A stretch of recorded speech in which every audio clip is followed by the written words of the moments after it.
Welcome to Real Clear Radio Hour, brought to you by the Competitive Enterprise Institute. I'm your host, Bill Frezza. This week, we look at science, science fiction, and the role that governments play in both. In the second half of our show, Dr. Terence Keeley, clinical biochemist and former vice chancellor of the University of Buckingham, examines the case for public funding of scientific research. Is there really evidence that it pays off? Up first, Hugo Award-winning science fiction author and futurist David Brin joins us to examine the role that science fiction plays in preparing us for the future. David, welcome to the show.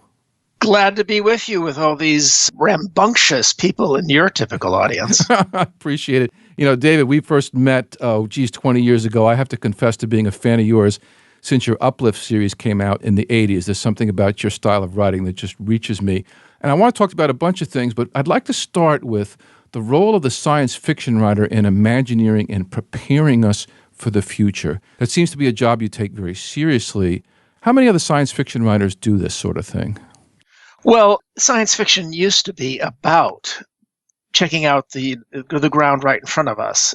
I always thought that it was badly named, and I think that helped to contribute to the fact that there's a lot of hostility towards science fiction in the literartsy communities because it's got the word science in it, and only about 10% of science fiction authors, even those who extrapolate about the future, have scientific backgrounds like I do.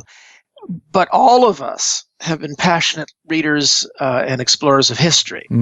It should have been titled speculative history, because think about what we do.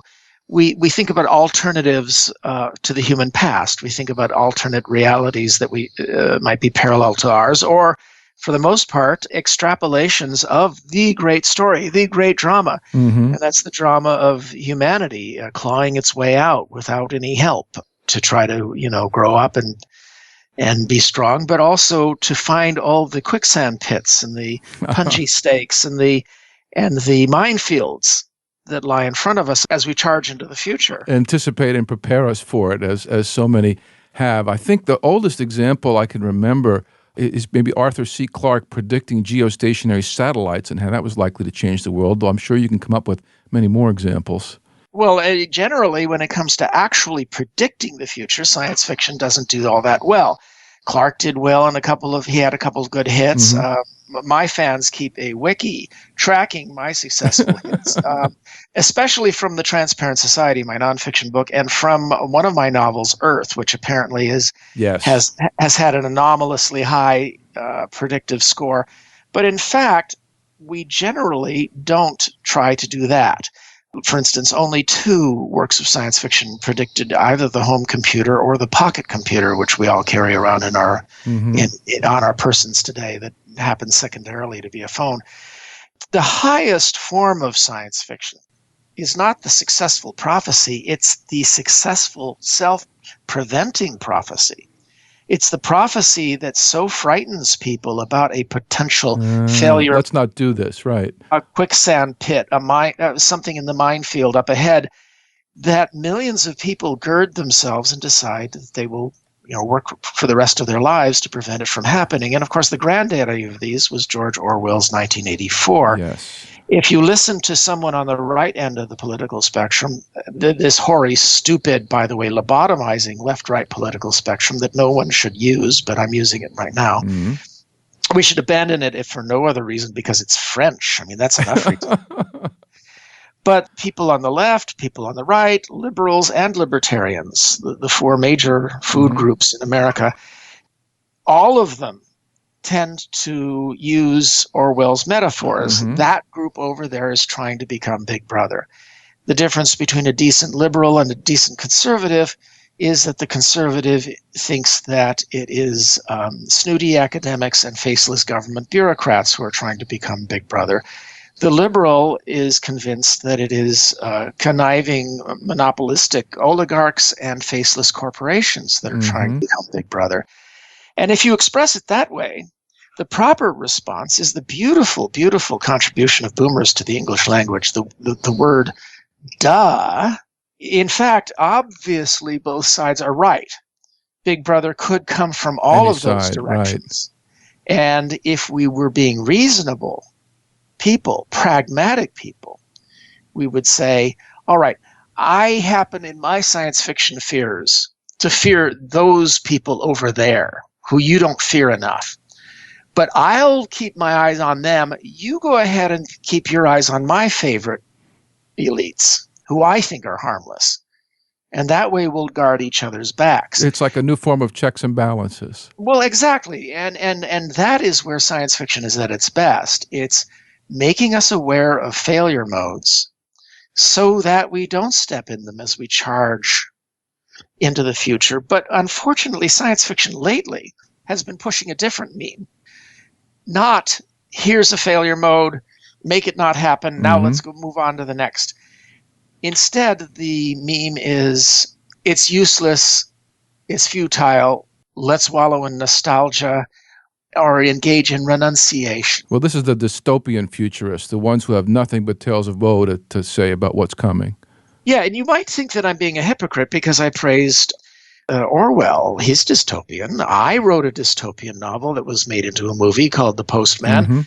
I like dystopian fiction. It's a main source of these self-preventing prophecies. Silent Spring by Rachel Carson, Soylent Green, Harry Harrison. This recruited millions of people to become environmentally aware. Dr. Strangelove, On the Beach. We're probably alive today because of the cautionary tales about this potential way we might stumble into nuclear war or that one. But the swarm of today's dystopias is different. They're not trying to do thought experiments, or as Einstein called them, Gedanken experiments, of a potential failure mode to check out and warn about. Instead, they're just laziness. And if people Google my name, David Brin, and idiot plot, I explain how movie directors and authors today are destroying our morale and saying that everything's going to hell, not because they actually believe it, but simply out of laziness, because that's the easiest way to get their heroes into jeopardy. And make the fiction work. That's right. So, David, you've written extensively about surveillance and transparency. You're somewhat famous for predicting Google glasses in your novel Earth. I think you called them True View specs or something like that, where all citizens would be walking around with glasses that would keep an eye on each other. You have a very contrarian view about surveillance, and I'd like to chat with you about that. Get us started. Well, like almost everybody else in our society, I consider myself to be a paladin for freedom, and I have groups that I think are trying to take our freedom away.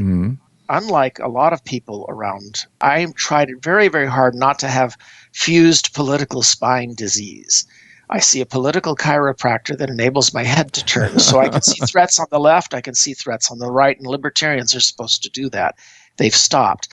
But the thing that we all know is it's obvious. It was portrayed in 1948 by George Orwell in his novel 1984, that surveillance could enable a totalitarian dictatorship to lock itself in forever, especially if it's augmented not just by this tsunami of cameras, which is inevitable. Which happened already in some places. Yeah, of course. It's Moore's law of cameras. Every year they get faster, cheaper, smaller, less detectable, more numerous.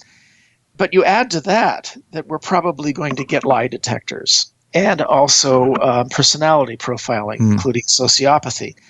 If we have these three things, technologies, and they are monopolized by a dictatorship, then we will have that dictatorship forever.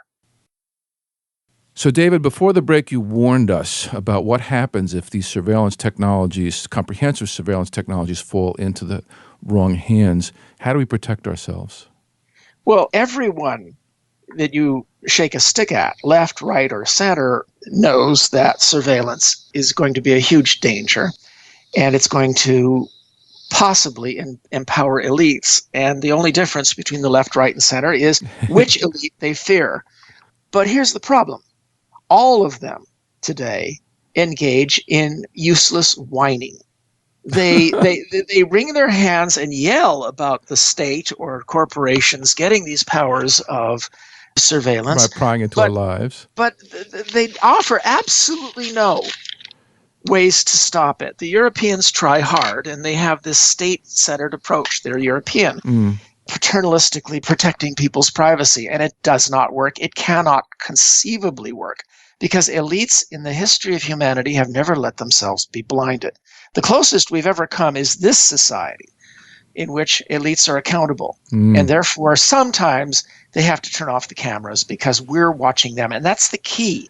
This goes back to Plato, who watches the watchers. Exactly, and actually that was Virginal in Rome, and the answer that I say in The Transparent Society is take a look at what's already worked. What gave us the privacy and the freedom we have now?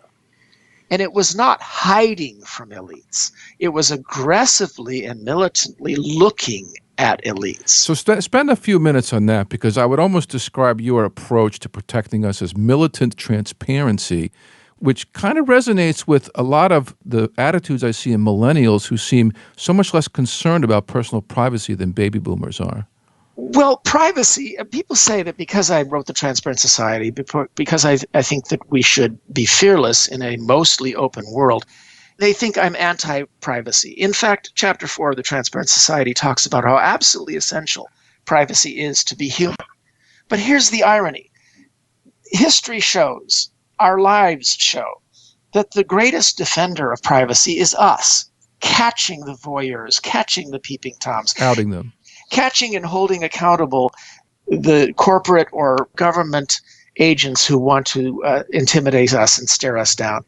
The only way we'll be able to do that is if most of the people know most of what's going on most of the time. And here's the thing, that is also what enables our four great arenas to work, the competitive arenas that libertarians should defend if they were loyal to Adam Smith and not the later sicknesses that have sucked libertarianism away from devotion to competition. And this reciprocal competition that we have in markets, democracy, science, and justice courts. In all four of these arenas, you get the positive sum game. Output is greater than the benefit that the winners get. Because of challenge. Challenge brings out the best. It brings out the best, but these are positive sum games, and that's the concept anybody has to have in the 21st century, is the concept, look it up, of the positive sum game.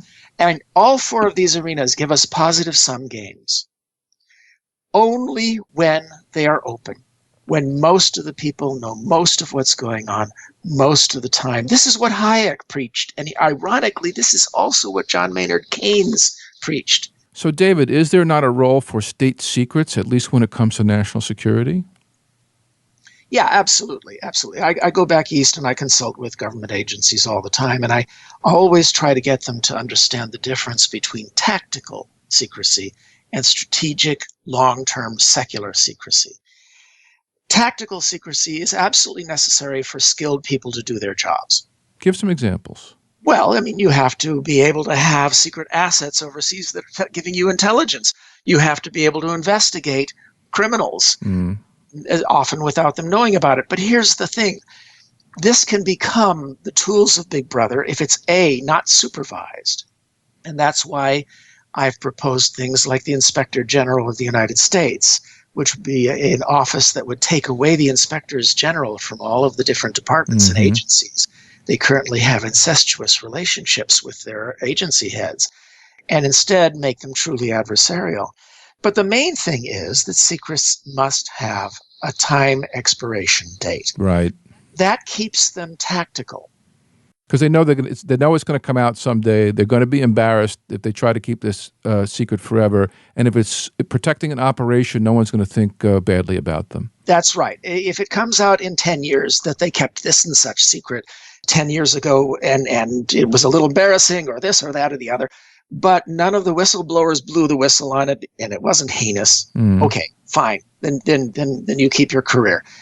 The thing that I try to make clear to them is this one core idea, and that is, if in their secret methods they are still fighting for a worldwide trend toward a secular increase in transparency in the world, toward a more open world, then who wins? It turns out that almost all of our enemies, I'm not talking commercial rivals, right, difference. All of our enemies are fatally allergic to light. True. Absolutely true. All the criminal gangs, all the terrorists, the certain foreign powers I could name, they are fatally allergic to light. What happens to us when light shines in a corner that our leaders didn't want it shined on? You disinfect. We get stronger. Yeah. Sometimes leaders get punished, but we make the distinction between the two. And we wind up stronger. And it is that fundamental I preach back east, and that is, as long as we are pushing a secular trend toward a more open world, then we, however you define that, Enlightenment civilization, the West, even Pax Americana, then we win. And it is the only condition under which we win. So, David, did Snowden shed light with his revelations? Well, I respect Snowden more than Assange, but they are both respect-worthy, but they are not worship-worthy. What they do is they are examples of what I consider to be a healthy aspect of our civilization. And that is, we raise millions of young people to be hyped up with the chief message that you see in all of our films and all of our novels and all of our movies and all of our songs, and that's suspicion of authority. Now, libertarians interpret suspicion of authority different than liberals, fine, but we all consider ourselves paladins of suspicion of some authority center. Well, what you're going to have is you're going to have a tail in this distribution. And this tail is going to consist of young bachelors who do what they used to do back in the old tribes, and they do something dangerous in order to get attention and point out an error for the benefit of the tribe. So my take on Snowden and Assange is very different. I do not consider them to be great heroes, because if you actually look at what they revealed almost nothing heinous or illegal. But what Snowden in particular did was he revealed to us that we really need to restart the conversation about what is illegal. And we need to make illegal some things that had been legal. So, David, if Snowden had stayed in the U.S. to face the music and stood by his guns, would he be a hero? I think that Snowden, well, for one thing, you raise a very interesting point, and that is a very minor, I give a 5% odds that the people who claim he was always a Russian spy, well, it's possible.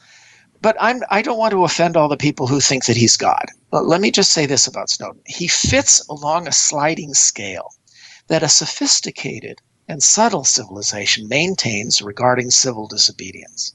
At one extreme are heinous, horrible crimes that a brave person blows the whistle on.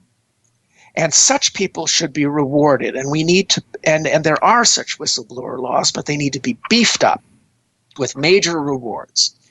At the other extreme are people who do damage or do harm in a cause that the vast majority of us thinks is itself bad. People who passionately, the Oklahoma City bombers. In between, you have a sliding scale in which civilization says, all right, you inconvenienced us, but you brought our attention to something. It wasn't exactly illegal, so you don't get whistleblower, you don't get off. But because you created a big national conversation that we found to be a tonic and interesting and important, you're going to get a slap on the wrist. And that is the range in which I, in my personal and private opinion, consider these guys fall onto. But you see, what I'm trying to do is I'm trying to do something that is almost impossible to get these days. And that's bring some subtlety and nuance into what is actually nowadays a plague of self-righteous stances. So, David, you talk about these stances. We seem to live in a hyper-polarized world. Before the show, we were chatting about the opposing forces of optimism and pessimism, and I often fall victim to the latter. You consider yourself an optimist, and I have to ask you why. Well, actually, I don't consider myself an optimist. What I do is I talk about optimism. In fact, I'm a terrible pessimist. I've looked at human nature, and I've like all science fiction authors, I've read a lot of history, and I look at the 6,000 years in which 99% of the time cheaters managed to get top position in a pyramidal social structure and create feudalism and this wonderful realm of opportunity that we live in, with these wonderful positive sum games of markets, democracy, science, and justice courts, and sports. This happened only very rarely. And when it happened in Periclean Athens, almost immediately Plato and the other oligarchists crushed it. Only lasted 20 years. Well, a little more than that, but the fact is that Plato was the Fox News of his day. He propagandized relentlessly against democracy. In fact, every day I wake up in this fantastic civilization that could bring us to Star Trek, I'm amazed it hasn't collapsed already. And I look around me at all the forces on a partially crazy left, a partially crazy libertarian movement, and entirely 100% start gibbering insane right in America. And everyone is stoked on self-righteous indignation. What's the tonic for that? The tonic is to stop, look at human history, and see what an exception we are, and to get back to what Americans have always been good at, which is pragmatic negotiation, picking and choosing a very few solutions, from using the state to do something in common effort. A majority of our solutions from private individuals, perhaps a little bit motivated by a few tweakings of the market rules. Would you call this the Ben Franklin approach? Of course it's the Ben Franklin approach. It's the Adam Smith approach. And the point is that sometimes the tweakings require a little more. For instance, our founders of the United States seized a third of the land in the former colonies and redistributed them, making FDR look like a propertarian. But they had to, because they were emerging from feudalism. And we've had these mostly little revolutions. One was very violent in the 1860s in America's ongoing Civil War, and we're immersed in that Civil War again. And my answer to you about optimism is simply this. I am forced to talk optimism because though I am at heart a pessimist, I see everyone being pessimistic. And that is the route to hell, because it means we don't have our confidence. We don't have our mojo. And I want that mojo. I want the miracle to continue. And for people to constantly be bitching about this problem or that problem in our society is criticism, and that's how we get better. To be bitching and moaning that there are no solutions, that's treason. David, you've been at this for a long time. What advice do you have for the next generation of science fiction writers and futurists? Well, they'll never be as good as me because they have such wonderful teeth. Bad dentistry filled my mouth during the 50s and 60s with metal contact points that pick up alien radio stations. But my main advice is always be contrary. If you see your civilization around you, and especially the echo chamber of your friends, all agreeing on something, poke at that. Poke at everything. You may have fewer friends because, you don't go Sig Heil to the particular Nuremberg rally that of the left or the right or whatever it is that we're all, bowing down to. But you'll be more useful to civilization, and you'll find more quirky, weird things to make people go, huh. David, and on that, thanks for being on the show. Sure thing, Bill. And best of all. That was David Brin, science fiction author and contrarian, here on Real Clear Radio Hour, brought to you by the Competitive Enterprise Institute. I'm your host, Bill Frezza. To send us comments and feedback on this or any of our past shows, visit realclearradio.org and click on the email Bill link. Real Clear Radio Hour is a partnership with Real Clear Politics, one of America's top political websites. I check Real Clear every morning for the latest news, polls, and political commentary. Ahead, Dr. Terence Keeley, clinical biochemist and former vice chancellor of the University of Buckingham, asked the question, are taxpayers getting their money's worth out of publicly funded scientific research? Stay tuned.